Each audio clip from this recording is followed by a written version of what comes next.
Metode belajar Alkitab sederhana. Alkitab kita penuh dengan emas. Semakin kita gali, semakin banyak juga emas yang kita temukan. Emas di sini maksudnya hal yang berharga. Salah satu metode paling mudah untuk mempelajari Alkitab adalah dengan membaca satu kitab yang sama berulang kali. Ada Alkisah seorang anak muda yang bekerja di sebuah laboratorium hewan. Seorang peneliti senior memberinya seekor ikan dan menyuruhnya untuk meneliti ikan tersebut.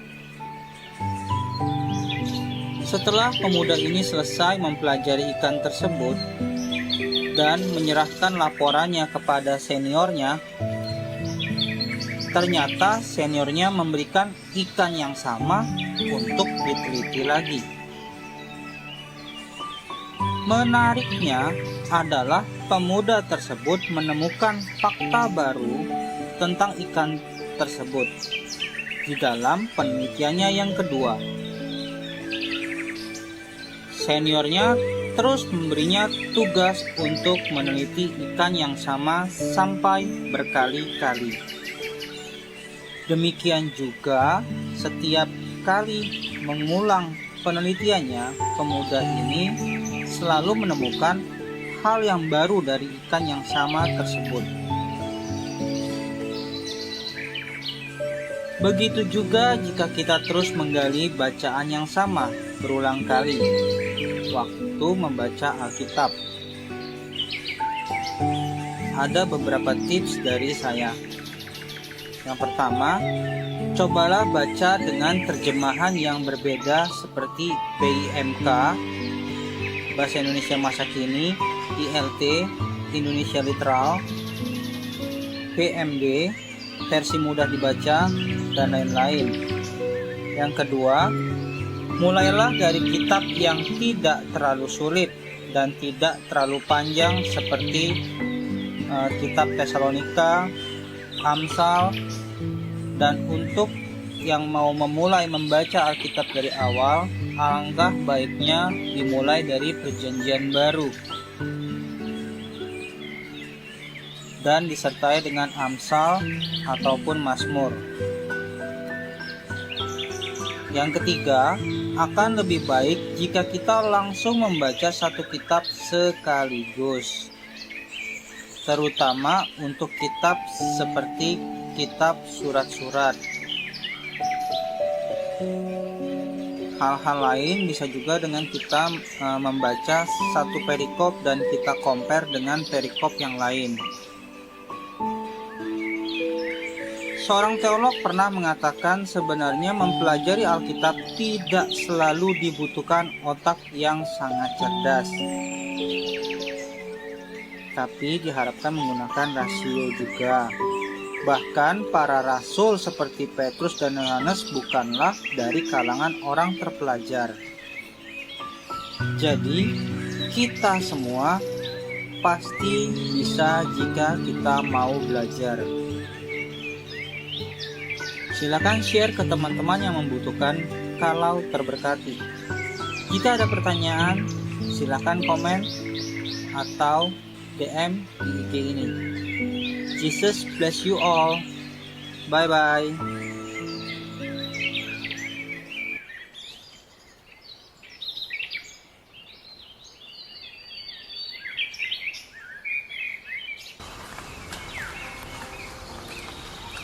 Metode membaca Alkitab yang sederhana yang kedua.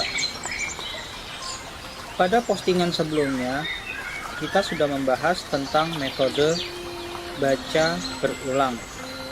Sekarang kita akan melihat metode belajar Alkitab sederhana yang berikutnya, yaitu metode kedua ini disebut dengan metode topikal. Metode topikal ini melingkupi pencarian tentang satu topik tertentu dalam seluruh Alkitab atau dalam seluruh kitab-kitab yang ada di dalam kitab suci kita. Contohnya, kita mau mempelajari tentang tema mengampuni atau tema hidup kudus. Dengan metode ini, umumnya kita akan mendapatkan hasil dalam waktu cepat. Tapi biasanya bukanlah hasil yang luar biasa.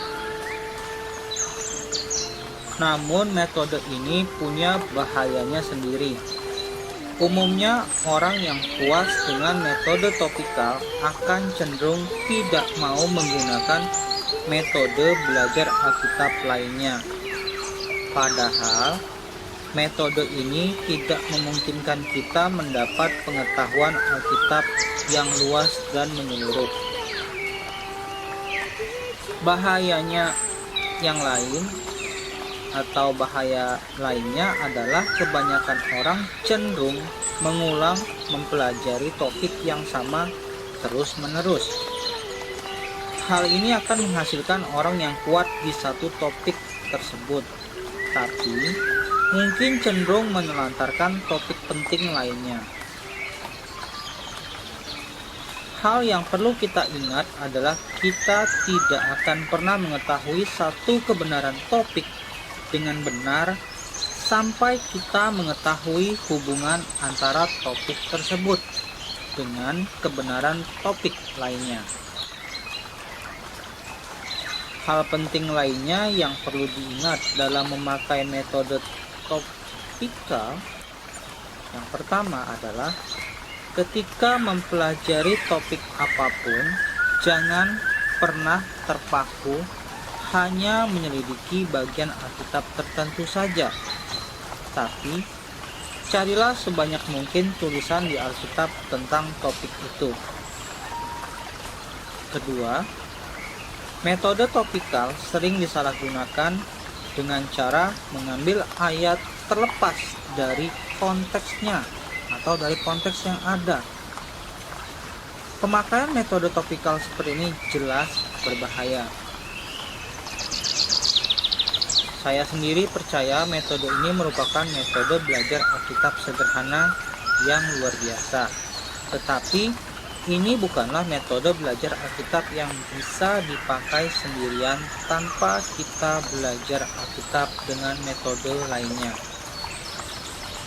Mari mempelajari firman Tuhan lebih dalam lagi agar kita dapat lebih lagi mengenal pribadi Tuhan.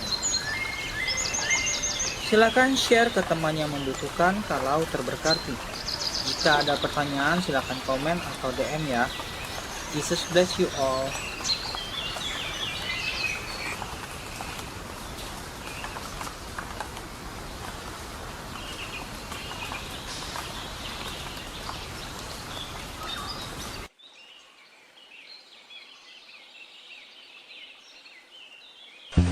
Metode mendalami Alkitab part 3.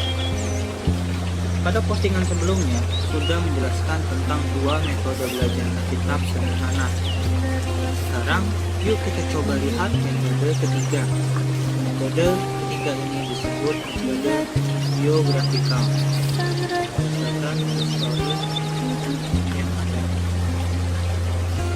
Seperti namanya, metode ini adalah metode mempelajari Alkitab dengan mengambil seorang tokoh Alkitab dan mempelajari hidup, pekerjaan, dan karakternya, pribadinya, dan sebagainya.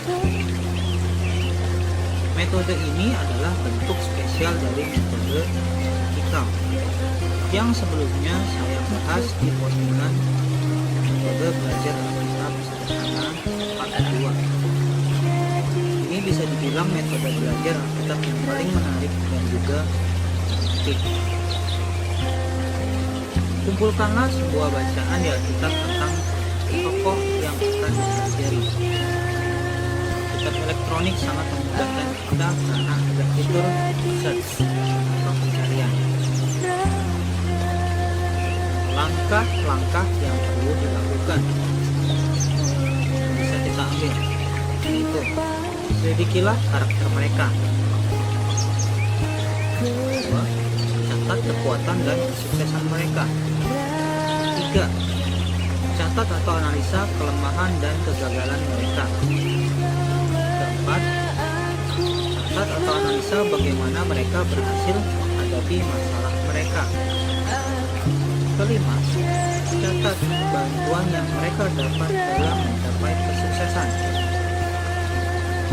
Berikutnya, catat kejadian di mana mereka dijahati atau diperlakukan tidak adil dan sebagainya.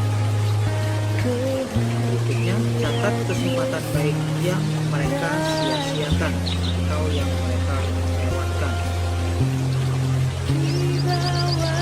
Langkah-langkah yang perlu dilakukan. 1. Catat kesempatan baik yang mereka manfaatkan. 2. Catat atau analisa kesalahan yang mereka buat. 3. Catat bahaya yang mereka hindari. 4. Catat tempat dan waktu kejadian seperti kita mau membuat alur cerita. 5. Simpulkan pelajaran yang bisa kita ambil dari kisah tokoh yang kita hidupi. Yang berikutnya, cari hubungan tokoh ini dengan Yesus atau hubungan mereka dengan Allah. Akan lebih baik untuk memulai dengan tokoh Alkitab yang tidak terlalu panjang diceritakan di Alkitab seperti Henokh, Stefanus, Timotius, dan lain sebagainya. Namun tentunya banyak dari poin-poin sebelumnya yang tidak bisa digunakan untuk tokoh tertentu. Misalnya tokoh Henokh juga ada kelemahannya, yaitu terlalu sedikit yang dicatatkan. Kalau membahas tokoh Daud mungkin terlalu dalam, jadi ambil dari tokoh yang paling simpel juga bisa kita ambil langsung dari tokoh Yesus. Metode biografikal ini merupakan metode belajar yang baik untuk pengkhotbah ataupun bukan pengkhotbah, karena pastinya kita semua perlu belajar dari tokoh-tokoh Alkitab, terutama tokoh-tokoh yang Tuhan pakai secara luar biasa. Semangat mendalami Alkitab. Silakan share ke teman yang membutuhkan kalau tertarik. Kalau ada pertanyaan silakan komen atau DM saja. Jesus bless you all.